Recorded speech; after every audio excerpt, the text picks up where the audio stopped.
একটা সুনামি আসতে যাচ্ছে বাংলাদেশে। মৃত্যুদণ্ডের রায় হয়ে আছে পলাতক প্রধানমন্ত্রী শেখ হাসিনার। তো মৃত্যুদণ্ডের সাজা মাথায় নিয়ে বাংলাদেশে ঢোকার মতন দুঃসাহস দেখাতে যাচ্ছে শেখ হাসিনা। গেল কয়েকদিন আগে একটা বার্তা দিয়েছিল যে এই বছরই দেশে ফিরবে, তবে আন্তর্জাতিক গণমাধ্যম রয়টার্সকে দেওয়া সাক্ষাৎকারে এক বক্তব্য দিয়ে আবারও তোলপাড় করেছে শেখ হাসিনা যে আপনার এই বছরের শেষেই বাংলাদেশে ফিরছে, আর শুধুমাত্র ফিরছে না, জেলে যাবার মতন মানসিক প্রস্তুতি নিয়ে তিনি দেশে ফিরবেন। তো এই পরিস্থিতিতে আসলে কি ঘটতে পারে বাংলাদেশে, চলুন দেখি। রয়টার্সের যে কি বলা হয় যে সাক্ষাৎকার, সেখানে আমাদের বাংলাদেশের প্রথম সারির গণমাধ্যমগুলো যে লিড নিউজ করেছে, যে রয়টার্সকে দেওয়া সাক্ষাৎকার, তিনি বলছেন তার এই রাজনৈতিক পরিকল্পনা হচ্ছে তিনি জানেন যে দেশে ফিরলে তাকে গ্রেপ্তার করা হতে পারে না, 100% হবে, এমনকি মেরেও ফেলতে পারে। আর এই সকল কিছু জেনেই দেশে ফেরার সিদ্ধান্ত নিয়েছে শেখ হাসিনা। তার ভাষায় নেতাকর্মীরা চরম নিপীড়নের শিকার হচ্ছেন। যদি মৃত্যু আসে, আমি চাই তা আমার নিজের মাটিতেই হোক, যেখানে আমার বাবা মায়ের কবর রয়েছে এবং তাদের রক্ত ঝরেছে, এমন বক্তব্য দিয়েছেন। তো দেশে ফেরার বিষয়ে আসলে সরকারের সাথে বা ঢাকার সাথে কোনো ধরনের যোগাযোগ আছে কিনা, তো জবাবে শেখ হাসিনা বলছেন যে না, কোনো যোগাযোগ হয়নি। গণতন্ত্র, ভোটাধিকার, রাজনৈতিক অধিকার, এই বিষয়গুলো নিয়ে কোনো গোপন আলোচনা হতে পারে না। দীর্ঘদিন দেশ পরিচালনার ক্ষেত্রে আওয়ামী লীগ সরকারের ভুল ত্রুটি হতে পারে স্বীকারও করেছেন তিনি। বলছেন সরকার ভালো মন্দ বা ঠিক ভুল বিচারের অধিকার কেবল জনগণের। তো এখন ভারতে বসে দল গোছানোর কাজ করছে। এছাড়া আরো বিভিন্ন বক্তব্য তিনি রয়টার্সকে একটা লম্বা চূড়া সাক্ষাৎকার দিয়েছেন। এখন প্রশ্ন হচ্ছে, এই বক্তব্যের পর বাংলাদেশে আওয়ামী লীগের নেতাকর্মীদের এক ধরনের ঈদ উৎসব ফিল হচ্ছে। আসলেই কি শেখ হাসিনা বাংলাদেশে ফিরবেন? পারসেপশন কি বলে?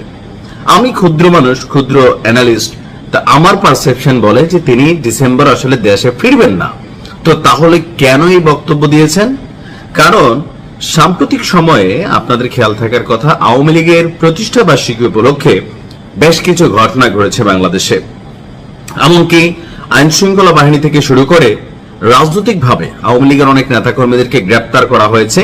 অনেকে মারধরেরও শিকার হয়েছেন, যারা অপরাধ করেছেন তারাও হয়েছেন, আবার যারা নিরপরাধ আছেন দুই একজনও কিন্তু এখানে ফেঁসে গেছেন। এখন এই যে নেতাকর্মীদের মনোবল ভেঙে যাচ্ছে যে শেখ হাসিনা তো তিনি দেশের বাইরে আছেন, ওদিকে শামীম ওসমান দুবাই, তারপর লন্ডন, তাকে দেখা যাচ্ছে এক একজন এক এক ভাবে বিদেশে আমোদ ফুর্তিতে আছে। তাহলে এই যে বাংলাদেশে এই মুহূর্তে আপনার যে পরিস্থিতিতে আওয়ামী লীগের নেতাকর্মীরা পড়ছে, তারা আসলে কি দলীয় যে বিভিন্ন মিটিং, মিছিল, প্রোগ্রাম, এগুলোতে কি আসলে তারা অ্যাটেন্ড করবে?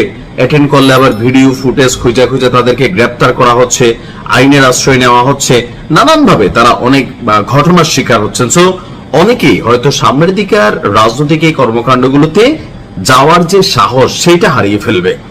সেইটাকে মাথায় রেখে আমার মনে হয়, যেটা আমার ব্যক্তিগত মতামত, যে তিনি আসলে নেতাকর্মীদেরকে উজ্জীবিত করার জন্যই এমন বক্তব্য দিয়েছেন, একটা টাইম ফ্রেম বেঁধে দিয়েছেন। এমনকি ডিসেম্বরের আগে বাংলাদেশে নানান ধরনের ঘটনা ঘটতে পারে। কেন?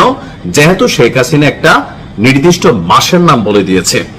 এখন তিনি যদি না আসেন বা আসেন, তাহলে কি হবে? প্রথমত, আওয়ামী লীগ যদি আসে, শেখ হাসিনা যদি দেশে ফেরার জন্য টিকিট করেন, মুহূর্তের মধ্যেই মানুষ জেনে যাবে, মুহূর্তের মধ্যেই। এটা ভারত থেকে অটোমেটিকলি, আমার মনে হয় যে বাংলাদেশে তিনি ঢোকার আগেই সারা ঢাকার মধ্যে একটা অস্থির পরিস্থিতি তৈরি হবে।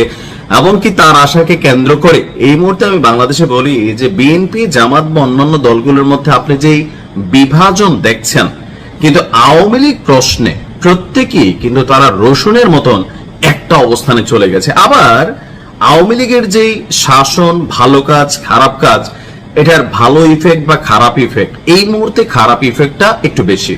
সো এই খারাপ ইফেক্টটা এত দ্রুত মানুষের মন থেকে চলে যায় নাই।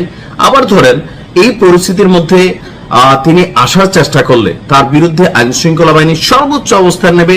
তার আসার আগে সারা বাংলাদেশে হাজার হাজার লাখ লাখ নেতাকর্মীদেরকে গ্রেপ্তার করা হবে, বিশেষ করে যারা অর্গানাইজ করেন, যারা এখানে বিভিন্ন ধরনের ভূমিকা রাখবেন, তাদের প্রত্যেককে গ্রেপ্তার করা হবে। যেমন বেগম খালেদা জিয়াকে আওয়ামী লীগ যখন গ্রেপ্তার করেছিল, আপনাদের খেয়াল থাকার কথা, আগে মাঠটারে কিন্তু খালি করে ফেলছে।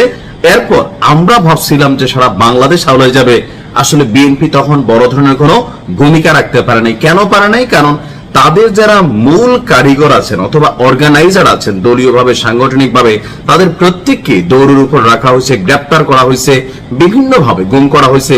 তো স্বাভাবিকভাবে একটা ভয় ঢুকে গেছিল, আর সেই ভয়ের কারণে বেগম খালেদা জিয়াকে যখন গ্রেপ্তার করেছিল আওয়ামী লীগ, তখন আসলে দেশে তেমন কোনো বড় ধরনের ঘটনা ঘটে নাই।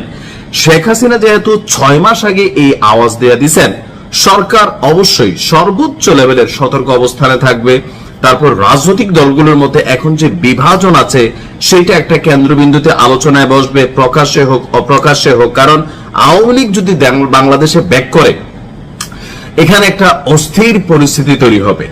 আর এই পরিস্থিতিটাকে সামাল দেওয়ার জন্য শেখ হাসিনা যদি বাংলাদেশে ঢুকে, অবশ্যই সেখান থেকে ভারতের সাথে একটা নেগোসিয়েশন থাকতে পারে রাষ্ট্রীয়ভাবে, অথবা শেখ হাসিনাকে পাঠানোর পরে সীমান্তে নানান ধরনের অপতৎপরতা ঘটতে পারে, অথবা দেশের ভিতরে নানান ঘটনা ঘটতে পারে। বিষয়টা কিন্তু এত হালকা না। আবার আওয়ামী লীগের যে সকল নেতাকর্মীরা ঘাপটি মেরে আছে বিভিন্ন জায়গায়, প্রশাসন থেকে শুরু করে বিভিন্ন ভাবে, প্রত্যেকে কিন্তু একটা উজ্জীবিত হওয়ার সুযোগ থাকবে। সো সরকার বিষয়টাকে কোনোভাবেই কিন্তু হালকা নিবে না।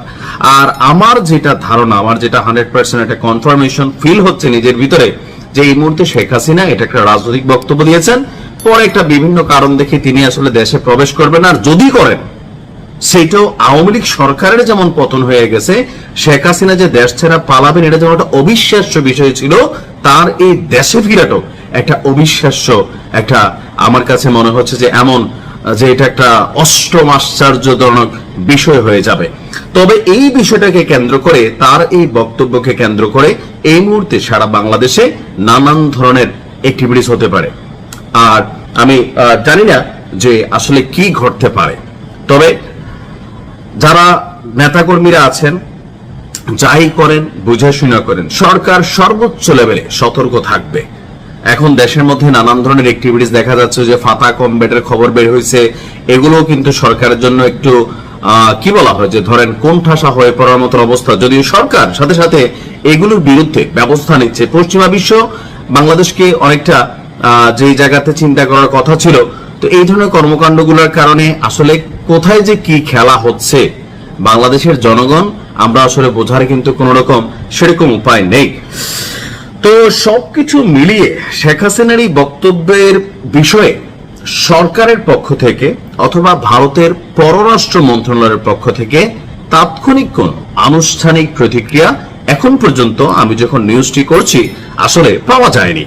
তো আমার মনে হয় যে এটা নিয়ে খুব বড় ধরনের একটা রিঅ্যাকশন বা প্রস্তুতি সরকার নিবে। শেখ হাসিনা ফিরুক না ফিরুক, ডিসেম্বরের আগে যে কোনো ধরনের আওয়ামী লীগের যত কার্যক্রম রাষ্ট্রীয়ভাবে নিষিদ্ধ, কোন ধরনের কার্যক্রম পরিচালনা করার চেষ্টা করলে অথবা কোন রকম অর্গানাইজ করার চেষ্টা করলে, সন্দেহভাজন হোক বা আড়িপেতে হোক, যেভাবে হোক, গোয়েন্দা তথ্যের মাধ্যমে হোক, আসলে অনেককেই গ্রেপ্তার করা হবে। সো যে যা করবেন একটু বুঝে শুনে করবেন।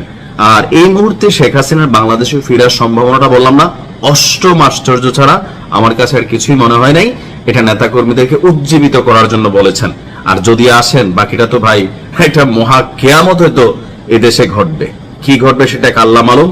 বাংলাদেশকে আল্লাহ হেফাজত করুক। ভালো থাকুন। আসসালামু আলাইকুম।